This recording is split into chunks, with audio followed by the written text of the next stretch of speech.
ఒక ఇల్లు కట్టిన వారిని నేను అడుగుతా ఉన్నా. అట్లాగే హైదరాబాద్ మెట్రోను పూర్తి చేసింది మా ప్రభుత్వం. 2017లోనే మొదటి దశ ఇనాగరేట్ చేసి 2021లో రెండవ దశ ఇనాగరేట్ చేసి మొత్తం 70 కిలోమీటర్లకి మెట్రోను తీసుకొని పోయింది మా ప్రభుత్వం, కేసీఆర్ గారి ప్రభుత్వం. కానీ నువ్వేం చేసినావు? ఆ మెట్రో సీఎఫ్ఓని బెదిరించి, ఎల్ఎన్టీ సీఎఫ్ఓని బెదిరించి జైల్లో పెడతా అంటే ఇవాళ ఎల్ఎన్టీ వాళ్ళు పారిపోయే పరిస్థితి వచ్చింది. మెట్రో వదిలిపెట్టింది వాస్తవం కాదా? చర్చకు వస్తావా ఈ విషయంలో అని చెప్పి రేవంత్ రెడ్డి గారిని అడుగుతా ఉన్నా. ఒకనాడు కాంగ్రెస్ ప్రభుత్వం ఉన్నప్పుడు పవర్ హాలిడేలు పారిశ్రామికవేత్తలకు, వారానికి 2 నుంచి 3 రోజులు పవర్ హాలిడేలు. ఆ పరిస్థితి తీసేసి 24 గంటలు నాణ్యమైన కరెంట్ ఇచ్చింది కేసీఆర్ గారి ప్రభుత్వం. మొత్తం ఒక హైదరాబాద్లోనే కాదు, రాష్ట్రంలోని అన్ని పట్టణాలు హైదరాబాద్తో సహా అన్ని పల్లెలు ఎల్ఈడి దీపాలు పెట్టి, లక్షలాది ఎల్ఈడి లైట్లు పెట్టి మొత్తం తెలంగాణని దేదీప్యమానం చేసింది మా ప్రభుత్వమా కాదా? ఈ విషయంలో చర్చకు వస్తావా? ఈ 2 ఏళ్లలో నీ ప్రభుత్వం ఒక్క ఎల్ఈడి లైట్ అన్న ఎక్కడన్నా పెట్టిందా? చర్చకు వస్తావా రేవంత్ రెడ్డి అని నేను అడుగుతా ఉన్నా. ఆనాడు కరెంటు కోతలతో, జనరేటర్లతో, ఇన్వర్టర్లతో, కరెంటు కోతలతో ప్రజల బతుకుని అతలాకుతలం చేసింది నీ కాంగ్రెస్ పార్టీ. ఎవరి హయాంలో విద్యుత్ వెలుగులు కొనసాగినాయో, ఎవరి హయాంలో విద్యుత్ కోతలు, కరెంటు కష్టాలతో ఇబ్బంది పడ్డారో ఈ విషయంలో చర్చకు వస్తావా అని నేను అడుగుతా ఉన్నా. ఆనాడు కేసీఆర్ గారి ప్రభుత్వంలో కాంక్రీట్ జంగల్ గా మారిన హైదరాబాద్ లో 108 అర్బన్ లంగ్ స్పేస్లు, కొత్త అర్బన్ పార్కులు ఏర్పాటు చేసింది మా ప్రభుత్వం. ఇలా నీ ప్రభుత్వం వచ్చినాక కొత్తది ఒకటన్న కట్టినావా? కొత్తది ఒక్క పార్క్ అన్న కట్టినావా? నేను అడుగుతా ఉన్నా. అట్లాగే green city of the world, tree city of the world గా హైదరాబాద్ అవార్డులు అందుకున్నది కేసీఆర్ గారి నాయకత్వంలో. హైదరాబాద్ నగరం లోపల, ఓఆర్ఆర్ లోపల 147% గ్రీన్ కవర్ పెంచింది కేసీఆర్ ప్రభుత్వం.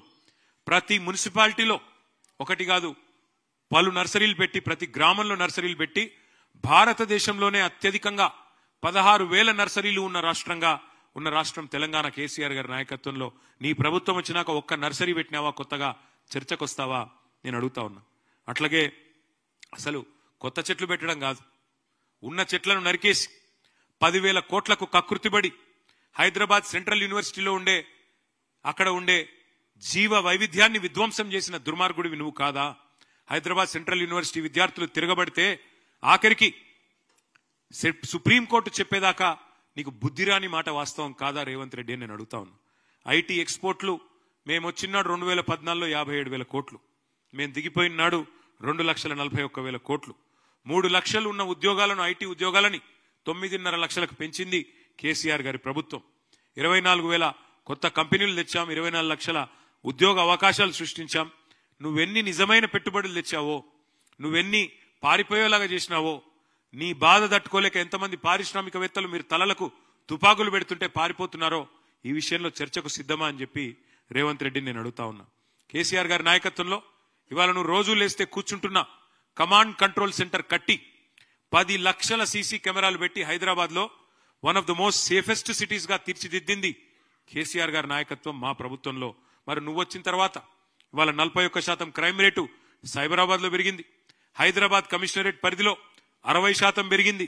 నువ్వు వచ్చిన తర్వాత ఇవాళ డే లైట్ మర్డర్లు, డే లైట్ రాబరీలు, పారిశ్రామికవేత్తల తలకు తుపాకులు, ఇది అయిన మాట వాస్తవం కాదా? నీ ప్రభుత్వం ఎంత అధ్వానంగా ఉన్నదో, గన్ కల్చర్ ఇవాళ ఎంత పెరిగిందో నువ్వు వచ్చినాక ఈ విషయంలో చర్చకు వస్తావా? ఆఖరికి నీ ప్రభుత్వం ఎంత దిగజారిపోయింది అంటే, నువ్వు ముఖ్యమంత్రివి, నువ్వే హోంమంత్రివి, కానీ నీకు ఖబర్ లేదు. మహారాష్ట్రలోని ముంబై పోలీసులు వచ్చి హైదరాబాద్ లో ఉండే చెర్లపల్లిలో 12,000 కోట్ల డ్రగ్స్ పట్టుకున్నారంటే నువ్వు, నీ హోంమంత్రిత్వ శాఖ, నీ డీజీపీ ఏం చేస్తున్నారు? ఎంత అధ్వానంగా ఈ రాష్ట్రంలో శాంతి భద్రతల నిర్వహణ ఉంది, ఎంత విచ్చలవిడిగా డ్రగ్ కల్చర్ నీ గవర్నమెంట్ వచ్చినాక పెరిగింది. 12,000 కోట్ల డ్రగ్స్ దొరికినాయి చెర్లపల్లిలో అంటే దానికి నీకు బాధ్యత లేదా? నీకు సిగ్గు లేదా అని నేను అడుగుతా ఉన్నా. అదే హైదరాబాద్ 10 ఏళ్ల బీఆర్ఎస్ పాలనలో ఎట్లా సేఫ్ సిటీగా మారింది, నువ్వు ఎట్లా క్రైమ్ సిటీగా మార్చినామో తేల్చుకుందాం. చర్చ ఎప్పుడు పెడతావో పెట్టు. చెత్త సిటీగా ఎవరు చేసినారు, ఇప్పుడు చెత్త ఎవరిది, సత్తా ఎవరిదో తేల్చుకుందాం. చర్చకు రా. మనం ఎంతసేపు వ్యక్తిగత దూషణలు, తూకిత్తా అంటే మైకిత్తా కాదు. నువ్వు నిజాయితీ పరుడు అయితే చర్చకు రా. ప్లేసు నీ ఇష్టం, టైం నీ ఇష్టం, డేట్ నీ ఇష్టం. నువ్వు రమ్మంటే పక్కనే కమాండ్ కంట్రోల్ సెంటర్కి వస్తా, లేదు నా జూబ్లీహిల్స్ ప్యాలెస్కి రా అంటే జూబ్లీహిల్స్ ప్యాలెస్కి వస్తా, కాదు గాంధీ భవన్ రమ్మంటే అక్కడికి కూడా వస్తా, లేదా అసెంబ్లీ పెడతావా పెట్టు, అసెంబ్లీలో అయినా సరే మొత్తం రాష్ట్ర ప్రజలు చూస్తారు. దేనికైనా మేము రెడీ. కేసీఆర్ గారి శిష్యులుగా తప్పకుండా అన్ని విషయాలు కూడా అన్ని తేటతెల్లం చేస్తాం, ప్రజల ముందు పెడతామని చెప్పి కూడా నేను విజ్ఞప్తి చేస్తా ఉన్నా. ఇక మొన్నటి నుంచి ముఖ్యమంత్రి గారు ఆయన శిష్య బృందం ఒకటే పట్టుకున్నారు, జూబ్లీహిల్స్ లేదు, అభివృద్ధి కాలేదు, మేమేదో చేస్తాం, మాకు అవకాశం ఇవ్వండి అని ఉదరగొట్టే ఉపన్యాసాలు ఇస్తున్నారు.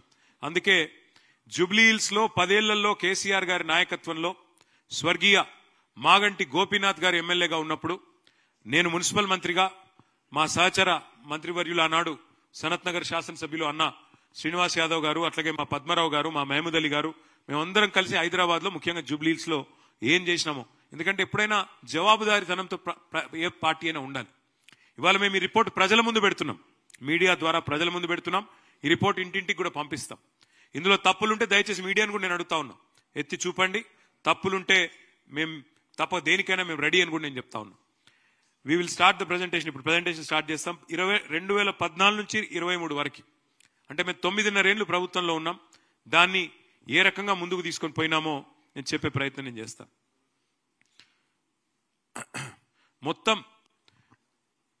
మా 9.5 ఏళ్ల ప్రభుత్వంలో ఒక్క జూబ్లీహిల్స్ నియోజకవర్గమే ఇది నేను చెప్పేది, హైదరాబాద్ కాదు. ఒక్క జూబ్లీహిల్స్ నియోజకవర్గానికే 2,12,862 మందికి లాభం చేకూరుస్తూ మొత్తం బీఆర్ఎస్ ప్రభుత్వం కేసీఆర్ గారి నాయకత్వంలో స్వర్గీయ మాగంటి గోపీనాథ్ గారి చొరవతో, మా సహచర మంత్రివర్యుల చొరవతో ఖర్చు చేసింది మొత్తం 5,328 కోట్లు. లబ్ధిదారులు 2,12,862. ఇక్కడ మీకు వివరంగా నేను ఒక్కొక్క సెక్టర్ కూడా చెప్పే ప్రయత్నం చేస్తాను. అన్నిటికన్నా ముఖ్యమైనది హైదరాబాద్ లాంటి మహానగరంలో ప్రజా రవాణా. అది పబ్లిక్ ట్రాన్స్పోర్ట్ కావచ్చు, అట్లాగే రోడ్స్ కావచ్చు, అట్లాగే ఫ్లైఓవర్లు కావచ్చు, మెయింటెనెన్స్ కావచ్చు, వాటికి సంబంధించి ఒక మెట్రో హైదరాబాద్ మహానగరంలో ఏదైతే కేసీఆర్ గారి నాయకత్వంలో మనం నిర్మాణం చేసుకున్నామో, జూబ్లీహిల్స్ నియోజకవర్గ పరిధిలో మొత్తం మీరు చూసినట్టయితే అమీర్పేట నుంచి యూసుఫ్ గూడ దాకా మొత్తం చూస్తే మెట్రో రైలు జూబ్లీహిల్స్ లో 8.4 కిలోమీటర్స్. అందులో అమీర్పేట నుంచి యూసుఫ్ గూడ 2.8 కిలోమీటర్స్, పంజాగుట్ట నుంచి భరత్ నగర్ దాకా 5.6 కిలోమీటర్స్. ఒక మెట్రో మీద మనం చేసిన ఖర్చు 1,722 కోట్లు. 1,722 కోట్లు. అట్లాగే కాంప్రిహెన్సివ్ రోడ్ మేనేజ్మెంట్ ప్రోగ్రామ్ కింద, సిఆర్ఎంపీ కింద మరి ఎంపిక చేసిన ముఖ్యమైన రహదారులన్నింటినీ కూడా జూబ్లీహిల్స్ నియోజకవర్గంలో 408 కోట్ల రూపాయలతో అభివృద్ధి చేయడం జరిగింది కేసీఆర్ గారి ప్రభుత్వంలో. అట్లాగే ఎస్ఆర్డిపి కింద, స్ట్రాటజిక్ రోడ్ డెవలప్మెంట్ ప్రోగ్రామ్ కింద మరి షేక్పేట్ ఫ్లైఓవర్ ఎప్పటి నుంచో కల ఆ ప్రాంతంలో 333 కోట్ల రూపాయలతో దాన్ని కూడా నిర్మించింది కేసీఆర్ ప్రభుత్వం. అయితే ఇక్కడ ముఖ్యమైన పాయింట్ నేను చెప్పాలి, 2,463 కోట్లు మేము చేసిన ఖర్చు.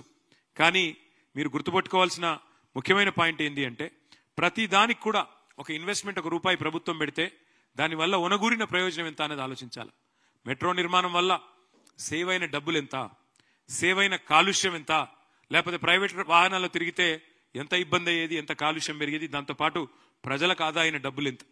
అట్లాగే సవ్యమైన రహదారులు, భారతదేశంలో ఇవాళ ఎక్కడ లేనంత బ్రహ్మాండంగా హైదరాబాద్ నగరంలో రోడ్లు మెయింటైన్ చేసే ప్రయత్నం మా ప్రభుత్వంలో మేము చేసినాం.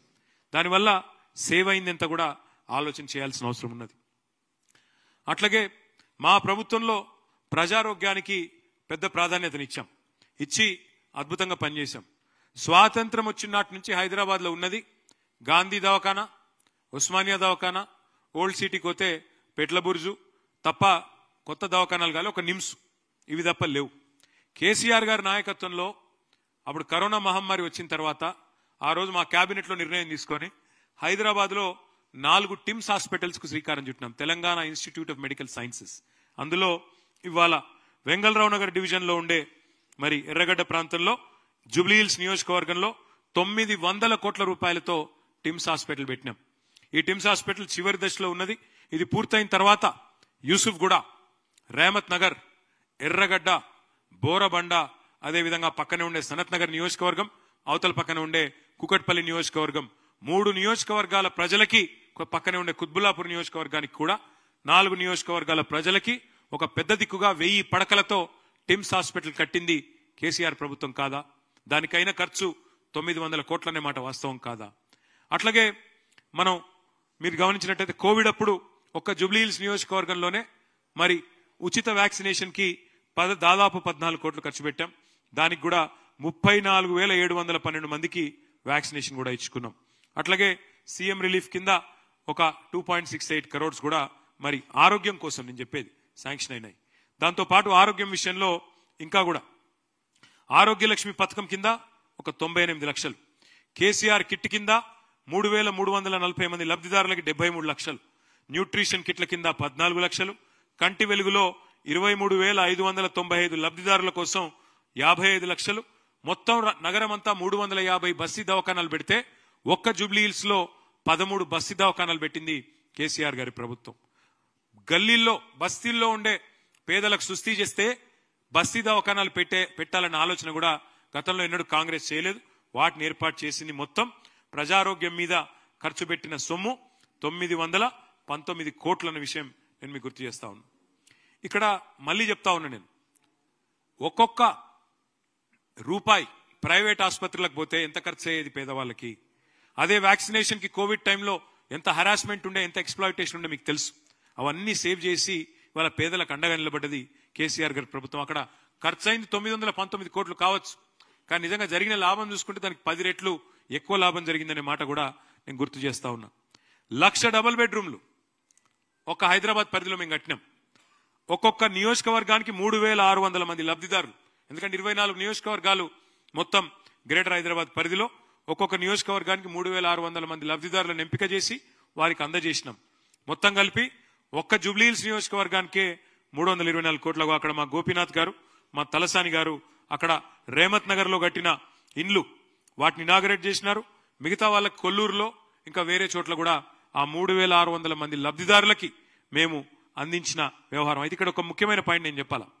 ఒక్కొక్క ఇల్లు కడటానికి మాకు ప్రభుత్వానికి అయిన ఖర్చు 9 లక్షలు. కానీ ఇలా ఒక్కొక్క ఇంటి విలువ మా శ్రీనివాస్ యాదవ్ గారి కాన్స్టిట్యున్సీలో కరెక్ట్ గా అక్కడ మన నెక్లెస్ రోడ్ ఏదైతే ఉన్నదో అంబేద్కర్ నగర్ మొత్తం హుసేన్ సాగర్ వ్యూ ఉంటుంది, దానికి లేక్ వ్యూ. ఒక్కొక్క లేక్ వ్యూ అపార్ట్మెంట్ ఇవ్వాలని నేను చెప్తున్నది. ప్రైవేట్ వాడు కడితే అదే అపార్ట్మెంట్ ఒక్కొక్కటి 560 స్క్వేర్ ఫీట్లు. ఇది ప్రైవేట్ వాడు కడితే ₹1 కోటి.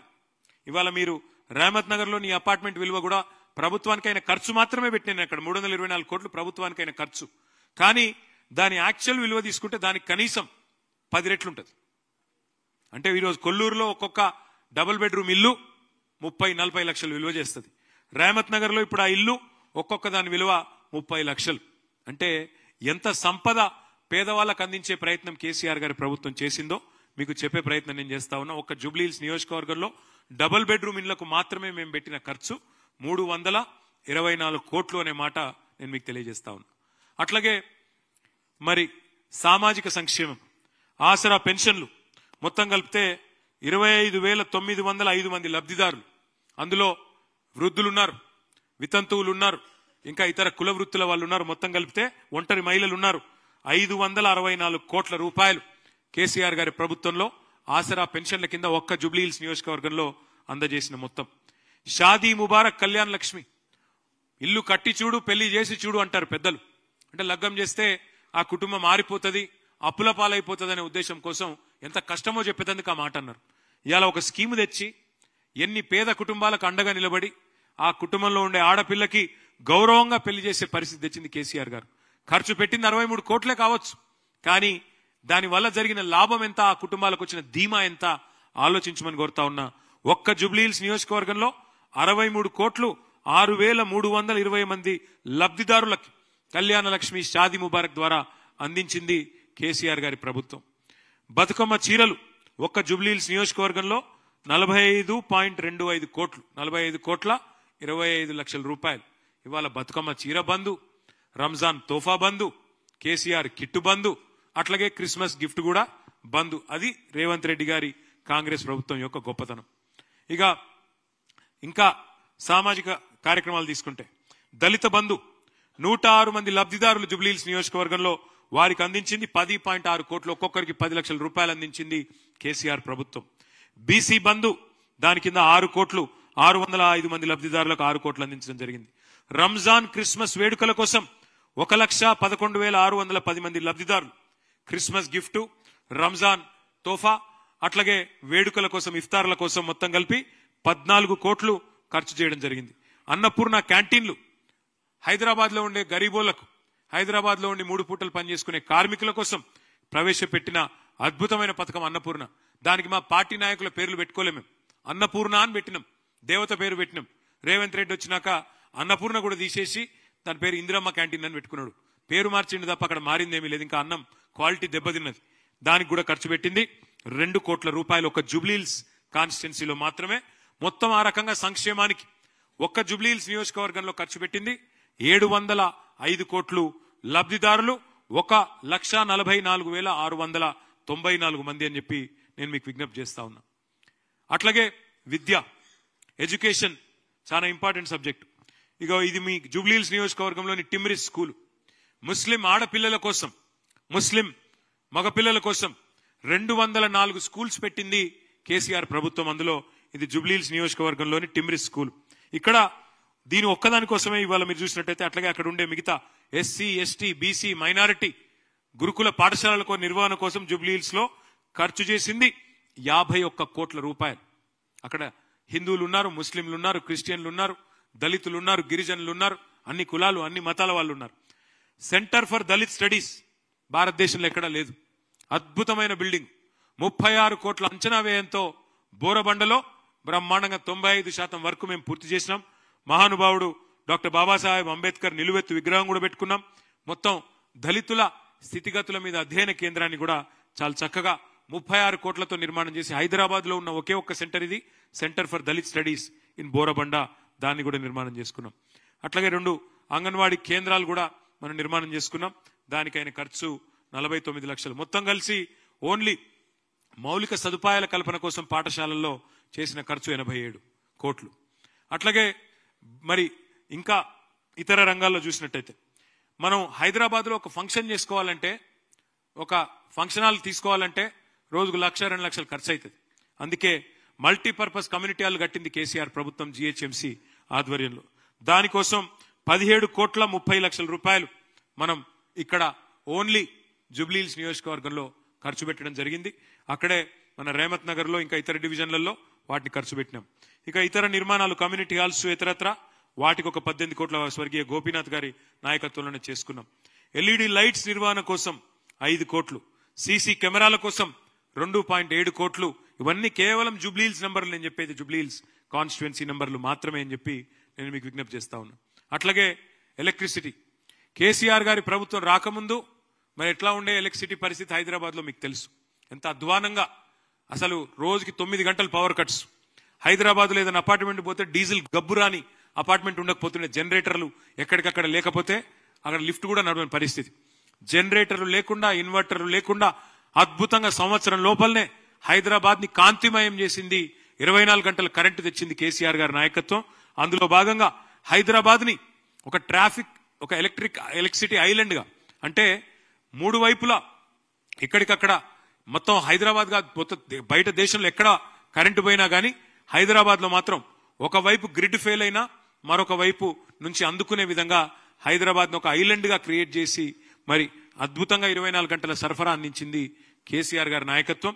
మరి దానిలో భాగంగా జూబ్లీహిల్స్ నియోజకవర్గంలో సబ్ స్టేషన్లు 10 కట్టుకున్నాం. దానికి 455 కోట్లు. ఉచిత విద్యుత్ కూడా ఇవాళ ఏదో పెద్ద వీళ్ళు ఇచ్చినట్టు పోజు కొడతారు.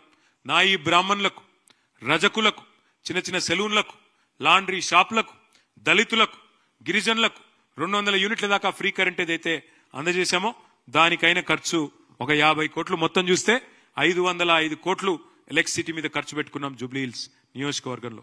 ఇంటింటికి తాగునీరు ఇవ్వడానికి హెచ్ఎండబ్ల్యూఎస్ఎస్బి ఆధ్వర్యంలో మొత్తంగా చూసినట్టయితే మరి ఓవరాల్ గా 20,000 లీటర్లు ఫ్రీ వాటర్ ఇచ్చింది కేసీఆర్ గారి నాయకత్వం. హైదరాబాద్ లో ఉండే బస్తీల్లో ఉండే పేదలకి 20,000 లీటర్ల ఫ్రీ వాటర్. దానికైన ఖర్చు మొత్తం 15,000 కనెక్షన్లకు 30 కోట్లు. అట్లాగే కొత్త రిజర్వాయర్ల నిర్మాణానికి, పైప్ లైన్ల నిర్మాణానికి మొత్తం జూబ్లీహిల్స్ నియోజకవర్గంలో 9.5 ఏళ్లలో చేసిన ఖర్చు 150 కోట్లు. మొత్తం కలిపితే 180 కోట్లు మంచినీళ్ల మీద వ్యయం చేసింది కేసీఆర్ గారి ప్రభుత్వం జూబ్లీ హిల్స్ నియోజకవర్గంలో. అట్లాగే డ్రైనేజ్ సమస్య పరిష్కారానికి స్వర్గీయ గోపీనాథ్ గారి నాయకత్వంలో ఒక 75 కోట్లు వివిధ రూపాల్లో ఎస్ఎన్డిపి కింద ఇంక ఇతరత్ర పర్మనెంట్ సొల్యూషన్ కోసం 75 crores ఖర్చు చేసినాం. మిగతాయి కూడా యూసుఫ్ గూడలో కూడా ఒక 12 కోట్లు మంజూరు చేశాం. కానీ వాటి పనులు ప్రారంభించే లోపలనే మా ప్రభుత్వం పోయింది. దానివల్ల ఇబ్బంది అయింది. కానీ లేకపోతే ఎస్ఎన్డిపిలో 75 కోట్లు జూబ్లీ హిల్స్ కాన్స్టిట్యున్సీలో కూడా ఖర్చు పెట్టుకున్నాం. అట్లాగే పర్యావరణం, పచ్చదనం, పార్కులు, వాటి నిర్వహణ మీరు చూసినట్టయితే పార్కుల సుందరీకరణ, వాటి కోసమే దాదాపు జూబ్లీ హిల్స్ లోని కళ్యాణ్ నగర్ లో ఇతర ప్రాంతంలో 20 కోట్లు ఖర్చు పెట్టుకున్నాం. తర్వాత మెయింటెనెన్స్, డిజాస్టర్ రెస్పాన్స్ ఫోర్స్ అని పెట్టిందే కేసీఆర్ గారి ప్రభుత్వం. ఆనాడు ఏ సిటీకి లేని విధంగా డిఆర్ఎఫ్ పెట్టింది కేసీఆర్ ప్రభుత్వం. వాటి నిర్వహణ కోసం అంటే ఎమర్జెన్సీలో డిజాస్టర్ రెస్పాన్స్ ఉండాలి అని చెప్పి దాని పేరు హైడ్రా అని మార్చి దాంతో అరాచకం చేస్తున్నది రేవంత్ రెడ్డి ప్రభుత్వం. డిఆర్ఎఫ్ పెట్టిందే మేము, ఈవీడీఎం అనే ఇన్స్టిట్యూషన్ పెట్టిందే మేము. దానికైన ఖర్చు జూబ్లీ హిల్స్ లో 4.45 crore. అట్లాగే గుల్కాపూర్ కాల్వా, ఎర్రకుంట చెరువు అభివృద్ధి పనుల కోసం 2 కోట్లు. షేక్పేట పక్కనే ఉండే మల్కం చెరువు, పేరుకు అది కొద్దిగా బయట ఉంటది షేర్లింగంపల్లికి, కానీ మల్కం చెరువు డెవలప్మెంట్ కూడా దాదాపు 35 కోట్లు ఖర్చు పెట్టింది కేసీఆర్ గారి ప్రభుత్వం. మొత్తం మళ్ళొక్కసారి జస్ట్ సమరీ కోసం చెప్పాలంటే 5,328 కోట్లు. నేను సవాల్ చేస్తున్న రేవంత్ రెడ్డి గారిని, కాంగ్రెస్ పార్టీని, మీ 2 ఏళ్లలో మీరు పెట్టిన ఖర్చు ఎంతో జూబ్లీ హిల్స్ నియోజకవర్గం మీద మీరు కూడా చర్చకు రండి. బహిరంగ చర్చ పెడదాం. సోమాజీ కూడా ప్రెస్ క్లబ్ లో పెడతావా, ఎక్కడ పెడతావో పెట్టు. These are the numbers. ఇది చూపెట్టి మేము ఓటు అడుగుతున్నాం. 10 ఏళ్లలో మేము చేసిన పని ఇది. 10 ఏళ్లలో జూబ్లీ హిల్స్ లో మేము పెట్టిన ఖర్చు ఇది. లబ్ధిదారులు 2,12,862 మంది. మా మాగంటి గోపీనాథ్ మా ఎమ్మెల్యేగా చేసిన పని ఇది. మా తలసాని శ్రీనివాస్ యాదవ్ మంత్రిగా చేసిన పని ఇది. మున్సిపల్ మంత్రిగా నేను చేసిన పని ఇది. మేము ఇది చూపెట్టి ఓటు అడుగుతున్నాం. నువ్వు 2 ఏళ్లలో ఏం చేసినావో చెప్పు. 2 ఏళ్లలో ఏ సెక్టర్కి ఎంత ఖర్చు చేసినావో చూపెట్టు. దేని మీద ఎన్ని పైసలు ఖర్చు పెట్టినావో చూపెట్టు. జూబ్లీ హిల్స్కి ఏం చేసినావు, హైదరాబాద్కి ఏం చేసినావు చూపెట్టి ఓటు అడుగుమని రేవంత్ రెడ్డి నేను అడుగుతా ఉన్నా. ఇది స్థూలంగా మరి మొత్తంగా ఓవరాల్ కార్యక్రమం.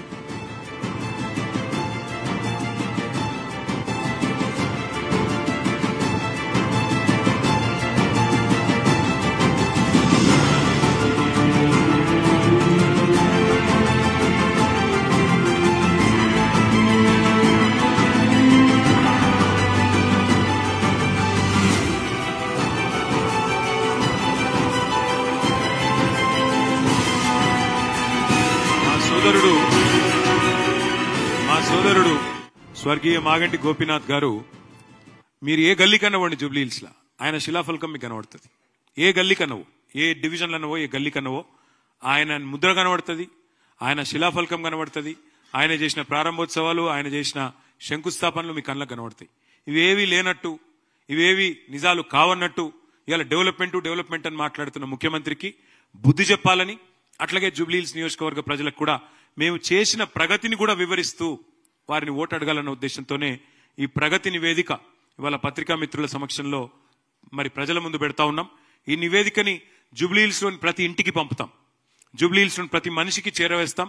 తప్పకుండా దాని బేసిస్ లో ఎందుకు ఓటు వేయాలి బీఆర్ఎస్ కి అంటే, ఇగో ఇందుకు, ఇంత పని చేసినందుకు, భవిష్యత్తులో కూడా హైదరాబాద్ ఇంకా మరింత సుదృఢం చేయడానికి అనే ఉద్దేశంతోనే మీ ముందు ప్రవేశపెడతా ఉన్నాం. తప్పకుండా మీరు కూడా మీడియా ద్వారా ప్రజలకి వాస్తవాలు చెప్పాలని చెప్పి కూడా కోరుతున్నాం. ధన్యవాదాలు. Thank you. మీరు కూర్చోండి. Thank you.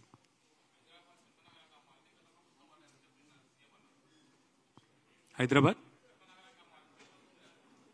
ఇప్పుడే నేను చెప్పాను కదా బ్రదర్, హైదరాబాద్ మహానగరంలో మేము స్వచ్ఛ సర్వేక్షణలో కేసీఆర్ గారి ప్రభుత్వంలో 34 అవార్డులు గెలుచుకున్నాం. హైదరాబాద్ లో పారిశుద్ధ్య నిర్వహణ బాగా ఉంది కాబట్టే మొత్తం భారతదేశంలోని అన్ని మెట్రో నగరాల్లో మాకు అవార్డు వచ్చింది. గ్రీన్ సిటీ అవార్డులు, బెస్ట్ క్వాలిటీ ఆఫ్ లివింగ్ అవార్డులు, ఇవన్నీ తెచ్చింది మా ప్రభుత్వం. 2 ఏళ్లలో ఈరోజు వాళ్ళ పరిస్థితి ఏంటంటే, ఇప్పుడు మీరు షేక్పేటలో ఉండే, కావాలంటే ఈ నిమిషమే పోదాం, మీ కెమెరాలు తీసుకుని రండి, నేను కూడా వస్తా. షేక్పేటలో అక్కడ శ్మశాన వాటిక ఉంది, హిందూ శ్మశాన వాటిక. హిందూ శ్మశాన వాటిక నిండా మొత్తం చెత్త నింపేసింది రేవంత్ రెడ్డి ప్రభుత్వం. ఒక్కటంటే ఒక్కటి నిర్వహణ సరిగ్గా ఉందా? ఇవాళ డాక్టర్ బాబాసాహెబ్ అంబేద్కర్ 125 అడుగుల విగ్రహం ఉంది ఇక్కడే హైదరాబాద్ నడిబొడ్డున, సెక్రటేరియట్ పక్కనే. పోదాం పై, ఇప్పుడే తీసుకొని కెమెరా తీసుకొని పోదాం. దాని చుట్టూ ఎంత అధ్వానమైన మురికి కూపంగా ఈ ప్రభుత్వం మార్చిందో, ఇప్పుడు మున్సిపల్ మంత్రిగా పనిచేస్తున్న వ్యక్తి ఎంత విఫలమైనాడో దాన్ని బట్టి మీరు చెప్పొచ్చు. ప్రజలే న్యాయ నిర్ణేతలు. ఆయన మాట్లాడినట్టు నేను మాట్లాడను. ప్రజలే న్యాయ నిర్ణేతలు. 11 తారీఖు నాడు ప్రజలు తీర్పు చెప్పాలని నేను కోరుతా ఉన్నాను. ఇంకొక మాట కూడా అడుగుతా ఉన్నాను. ఇప్పుడు నేను చెప్తున్నా 5,328 కోట్లతో మేము అభివృద్ధి చేశాం జూబ్లీ హిల్స్ అని చెప్తున్నా. అభివృద్ధి సంక్షేమం రెండు కలిపి. నువ్వు చెప్పు, 2 ఏళ్లలో నీ ప్రభుత్వం ఏం చేసింది జూబ్లీ హిల్స్ కి చెప్పు, హైదరాబాద్ కి చెప్పు, చెప్పి ఓటాడు. తప్పేం?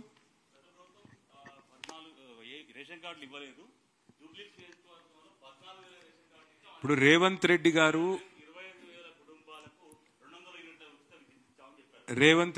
ఉత్తమ్ కుమార్ రెడ్డి గారు ఒక రూమ్ లో కూర్చుంటే ఈ సమస్య పరిష్కారం అయిపోతుంది. ఎందుకంటే ఉత్తమ్ కుమార్ రెడ్డి గారేమో శాసన మండలిలో శాసనసభలో సివిల్ సప్లైస్ మినిస్టర్ గా ఆయన చెప్తున్నాడు, గత బీఆర్ఎస్ ప్రభుత్వం 6.5 లక్షల కార్డులు ఇచ్చింది, రేషన్ కార్డులు అని ఉత్తమ్ కుమార్ రెడ్డి గారు ఆన్ ద రికార్డ్ శాసన మండలిలో శాసనసభలో చెప్పారు. కావాలంటే మీరు కూడా రికార్డు తెప్పించుకోవచ్చు, ఉంది. మరి రేవంత్ రెడ్డి గారు అబద్ధం చెప్తున్నాడా నిజం చెప్తున్నాడు? ఎందుకంటే ఆయన మంత్రి 6.5 లక్షల కార్డులు, ఆయన మంత్రి మండలిలో పనిచేసే పౌర సరఫరాల మంత్రి చెప్తున్నాడు 6.5 లక్షల కార్డులు కేసీఆర్ ప్రభుత్వం ఇచ్చింది అని చెప్తున్నాడు.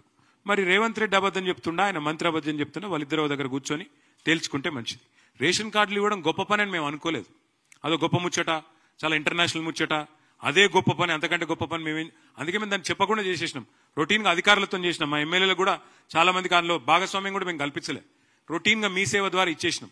కానీ వీళ్ళేందంటే వీళ్ళ బతుకులకు అదే గొప్ప పని, అంతకంటే పెద్ద గొప్ప పని లేదు. కాబట్టి రేషన్ కార్డులు ఇచ్చినాం అనేది కూడా గొప్ప పని లాగా చెప్పుకుంటున్నారు. అది వాళ్ళ భావదారిద్రం. ఏం చేయగలిగేది?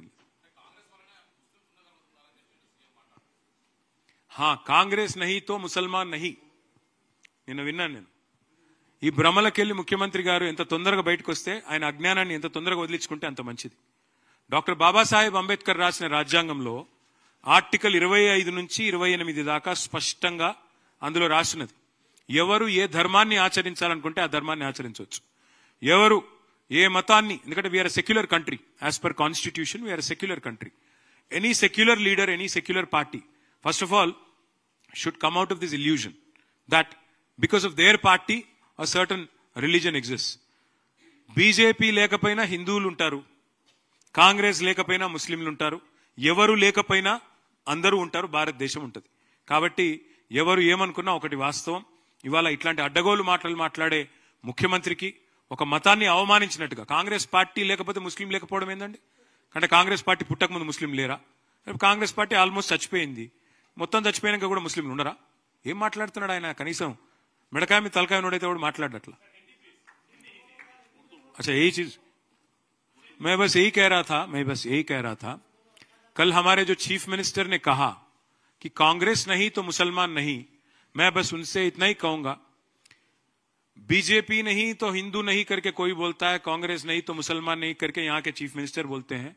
बट वास्तव तो यह है कि आज अगर आप संविधान देखेंगे, डॉक्टर बाबा साहेब ने लिखा, उसमें साफ लिखा गया आर्टिकल 25 से 28 तक कि India is a secular country और यहां पे हर किसी को अपना अपना धर्म, जो भी धर्म आप फॉलो करते हो, जो भी फेथ आप फॉलो करते हो, you can practise it as per your wishes. You are a free individual. Now if the Congress party believes that without them there would not be any Muslims, let me remind the ignorant souls of Congress party that much before the Congress party was ever born, Muslims already had existed in our country and also in the world. Likewise, if BJP also believes that if they tomorrow don't remain as a political party, Hindus nahi rahenge, Hindu rakshak hum banenge, to wo bhi galat hai. Congress का भी ख्याल गलत है, BJP का भी ख्याल गलत है. दोनों के रहने या ना रहने से हिंदू और मुसलमान को कोई तकलीफ नहीं होगा, हिंदुस्तान को कोई तकलीफ नहीं होगा.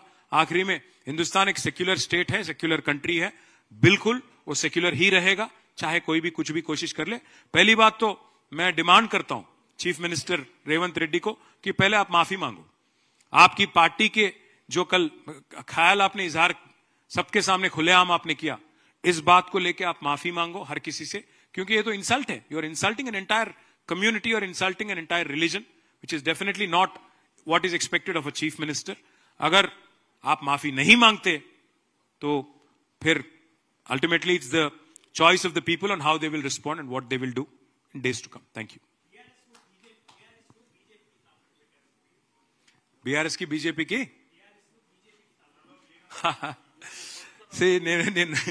నేనేమంటా అంటే మీరు ఒకటి చెప్పండి, ఇంతకంటే దృఢమైన బలం ఛోటేబాయి బడేబాయి బంధం ఎంత దృఢంగా ఉందంటే ఛోటేబాయి వాళ్ళ బమ్మర్దికేమో బడేబాయి కాంట్రాక్ట్ ఇస్తాడు. ఛోటేబాయి బమ్మర్దికి 1150 కోట్ల కాంట్రాక్టు బడేబాయి ఇస్తాడు. బడేబాయి ఎంపీకేమో ఛోటేబాయి 1350 కోట్ల కాంట్రాక్ట్ ఇస్తాడు. ఛోటేబాయి మంత్రివర్గంలోని మంత్రి మీద ఈడీ రైడ్ అవుతుంది సంవత్సరం కింద. మరి బడేబాయి ఇప్పటి వరకు కేసు పెడతలేడు. సంవత్సరం తర్వాత కూడా కనీసం ప్రెస్లకి వెళ్ళి బయటికి చెప్తలేడు. ఛోటేబాయి ఏం చేసిండు? బడేబాయి ఇషారా మీదకి వెళ్ళి సిబిఐకి అప్పచెప్పిండు కాళేశ్వరం. సిబిఐని రాహుల్ గాంధీ ఏమో బూతులు తిడతాడు, మరి రేవంత్ రెడ్డి ఏమో సిబిఐకి అప్పచెప్తున్నాడు. ఇంతకంటే ఛోటేబాయి బడేబాయి బంధానికి నిదర్శనం ఏం కావాలి మీకు? ఇంకొక మాట నేను అడిగేది, వక్ఫ్ అమెండ్మెంట్ బిల్లు పార్లమెంట్లో బీజేపీ ప్రవేశపెట్టింది. మేము దాన్ని వ్యతిరేకించినాం, వ్యతిరేకంగా ఓటేసినాం. రాజ్యసభలో మాకు 4 ఓట్లుంటే 4 వ్యతిరేకంగా వేసినాం.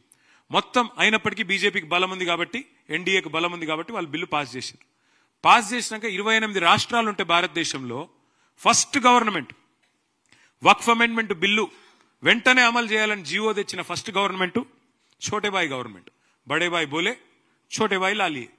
అంటే ఎంత డీప్ ఉన్నదంటే ఇక్కడ నడుస్తున్నది కాంగ్రెస్ గవర్నమెంట్ కాదు. యా జో చల్ రా జాయింట్ వెంచర్ गवर्नमेंट चल रहा, कांग्रेस बीजेपी का जाइंट वेंचर गवर्नमेंट यहाँ पे चल रहा. इसलिए ईडी रेड होता इन पे. कौन? पोंगुलेटी श्रीनिवास रेड्डी तेलंगाना रेवेन्यू मिनिस्टर पे केस नहीं बनता, ईडी नहीं बोलती, मिनिस्टर मुंह नहीं खोलता. अब रेवंत रेड्डी के साले साहब को अमृत स्कीम में टेंडर मिलता 1100 करोड़ का, और यहाँ पे बीजेपी एमपी साहब को 1350 करोड़ का काम रेवंत रेड्डी साहब देते. सीबीआई एक बीजेपी की तोता है बोल के हमारे राहुल गांधी साहब बोलते, फिर वही तोते को रेवंत रेड्डी साहब कालेश्वरम केस देते. तो छोटे भाई बड़े भाई का जो बंधन है, जो अजब प्रेम की गजब कहानी है, ये शायद ही हिंदुस्तान में कहीं और आपको देखने को नहीं मिलेगा. एक जबरदस्त फेविकॉल बॉन्ड जो है आज अगर किसी के बीच में है तो छोटे भाई बड़े भाई के बीच में है. और छोटे भाई जाके कब बड़े भाई के पार्टी में मिलेंगे आप लिख लो, 1-1.5 साल के अंदर वो भी हो जाता, दोनों एक हो जाते. आप बेफिक्र रहो. లక్ష డబుల్ బెడ్రూమ్లు అన్నారా? ఆయన గృహ నిర్మాణ శాఖ మంత్రేనా? 2 ఏళ్ల నుంచి ఆయనే మంత్రి కదా. మా శ్రీనివాస్ యాదవ్ గారిని గిట్లనే గతంలో అడిగితే నువ్వు రా అని చెప్పి బట్టి విక్రమార్క అప్పుడు సిఎల్పి లీడర్, ఆయన మంత్రి సీనన్న పోతే మధ్యలోకి వెళ్ళి తట్టబుట్ట వారిసి పారిపోయాడు. ఎవరు? బట్టి. పొంగులేటి శ్రీనివాసరెడ్డి నిజంగానే గృహ నిర్మాణ శాఖ మంత్రి అయితే ఒకసారి రివ్యూ చేసుకుంటే మంచిది, ఆయనకి సిగ్గుపోతుంది. లేకపోతే ఒకటే కాడ కొల్లూరులో 17,000 ఇండ్లు ఉన్నాయి, కొద్దిగా అవతల పోతే నాగులపల్లిలో ఇంకో 5,000 ఇండ్లు ఉన్నాయి, కొద్దిగా కిందికి పోతే ఇంకో 6,000 ఇండ్లు ఉన్నాయి. ఒక్కసారి చూసుకుంటే మంచిది. ఎందుకంటే ఆయన గృహ నిర్మాణ శాఖ మంత్రి, మాట్లాడేటప్పుడు అజ్ఞాన ప్రదర్శన చేయకుంటే ఆయనకే మంచిది. అంటే ఎంత అజ్ఞాని రేవంత్ రెడ్డి అని చెప్పడానికి ఇది ఒక ఉదాహరణ. ఫార్ములా ఈ కేసులో ప్రాసిక్యూషన్ కి అనుమతి కోరిండ్రు గవర్నర్ను. గవర్నర్ ఇప్పుడు అనుమతి ఇచ్చిండు. ప్రాసిక్యూషన్ కి అనుమతి ఇచ్చుడు అంటే ఏంది? నన్ను ప్రాసిక్యూట్ చేయమనే కదా. ఇక మళ్ళీ ఛార్జ్ షీట్ వేసినాక మళ్ళీ ఆయన దగ్గరికి ఎందుకు పోవాలి? అసలు విషయం లేదు కాబట్టి, ఛార్జ్ షీట్ లో అసలు విషయమే లేదు కాబట్టి, అదొక తుపేలు లొట్టపీస్ కేసు కాబట్టి దాన్ని ఏం చేసిండు? తీసుకుపోయి మళ్ళీ గవర్నర్ దగ్గర పెట్టినట్టు పెట్టిండు. దమ్ముంటే రా, అరెస్ట్ చేయి. నేను వద్దంటున్నా. ఏం చేసినో తప్పు, రా ముంగటికి రా. నేను మళ్ళా చెప్తున్నా, రేవంత్ రెడ్డి నువ్వు మగవను అయితే, మగ పుట్టుక ఉడితే రావురు, మగ పుట్టుక ఉడితే రేవంత్ రెడ్డి అనేటోడు నేను అడుగుతున్నా, దా లైవ్ కెమెరాల ముంగట కూర్చుందాం. నాకో లై డిటెక్టర్ టెస్ట్, నీకో లై డిటెక్టర్ టెస్ట్ పెట్టుకుందాం. ఏసీబీ ఎంక్వైరీ నీ మీద ఉంది, నా మీద ఉంది, ఇద్దరం అది పెట్టుకుందాం, కూర్చుందాం. ఎవడు నిజాయితీ పరుడో ఎవడు దొంగనో మొత్తం దేశం చూస్తుంది. దా మగవను అయితే మగ పుట్టుక ఉడితే రా అని చెప్పి రేవంత్ రెడ్డిని సవాల్ చేస్తుంది. ఓకేనా? Thank you.